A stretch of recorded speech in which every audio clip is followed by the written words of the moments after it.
வணக்கம் நண்பர்களே, எப்படி இருக்கீங்க? நல்லா இருப்பேன் நினைக்கிறேன். இன்னைக்கு பாத்தீங்கன்னு சொன்னா, இப்ப தமிழ்நாட்டுல இருந்து இப்ப கிளம்பி வந்த, அதாவது ஈவேராக்கு சிலை வைக்க போறேன், ஈவே ராமசாமிக்கு சிலை வைக்க போறேன்னு சொல்லி கிளம்பி வந்த திராவிட கொத்தடிமை இப்ப ஈழத்துல யாரை சந்திச்சு இதெல்லாம் கழிச்சிருக்குன்னு பாத்தீங்கன்னு சொன்னா, ஈழத்துல இருக்கக்கூடிய பச்சை தமிழ் துரோகி அருண் சித்தார்த்தனை சந்திச்சு தான் இதை பத்தி கலந்துரையாடி இருக்கு. அப்ப இந்த திராவிட கட்சிகளுக்கும் இந்த அருண் சித்தார்த்தன் போன்ற தமிழின துரோகிகளுக்கும் தான் இந்த கள்ள உறவுன்றது இருக்கு. அப்ப இதை புரிஞ்சு கொள்ளுங்க. திராவிடம்ன்றது தமிழ் மக்களுக்கு எவ்வளவு ஒரு எதிரான ஒரு ஆபத்தான கட்சி என்றதை புரிஞ்சு கொள்ளுங்க.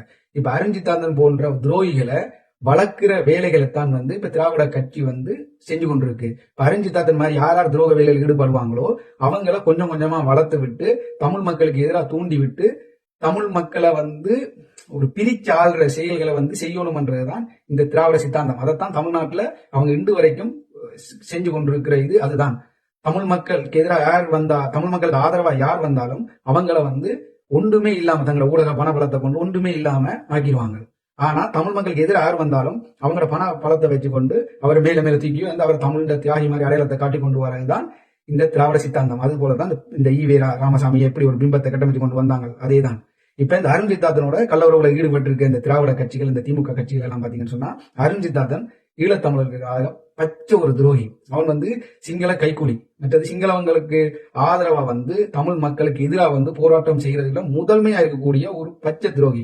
அவன் பாத்தீங்கன்னா, அதாவது பிரசித்தி பெற்ற நல்லூர் கந்தசுவாமி கோயில் அதை இடிச்சிட்டு தான் கழிவறை கட்டு சொன்னார். அதே மாதிரி எங்கட போராட்டங்களை வெளிப்படையா இழிவுபடுத்தி கொண்டு திரிஞ்ச ஒரு எச்சை தான் இந்த அருண் சித்தார்த்தன். அதுக்கு தான் எங்கட ஈழ மக்கள் கடைசியா தேர்தலில் அந்த நாய் போன்ற துரோகிகளை சிறப்பால் அடிச்சு கிடைச்சவங்க. இப்ப அந்த துரோகிகளோட தான் இப்ப இந்த திராவிட கட்சிகள் கூட்டு சேர்ந்து இப்ப பெரியாருக்கு ஒரு பிம்பத்தை உருவாக்க போறினோமா. அப்ப திராவிடம்ன்றது தமிழ் மக்களுக்கு எதிரான ஒரு அரசியல் என்றது இதுல இருந்து நாம தெரிஞ்சு கொள்ளலாம்.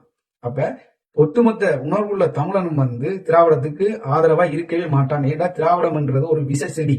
அந்த விஷ செடி தனக்கு ஆதரவா எங்கெங்க விசைச்செடிகள் இருக்கோ அந்த விசைச்செடிகள் எல்லாம் ஒன்று சேர்த்து ஒட்டுமொத்தமா தமிழருக்கு எதிராக ஒரு பிம்பத்தை உருவாக்குறதுக்கு தான் இந்த திராவிட சித்தாந்தம் செயல்பட்டு கொண்டிருக்கு. இனியும் நீங்க இதை புரிஞ்சு கொள்ளலை என்று சொன்னா நம்மளை யாராலும் காப்பாற்ற முடியாது.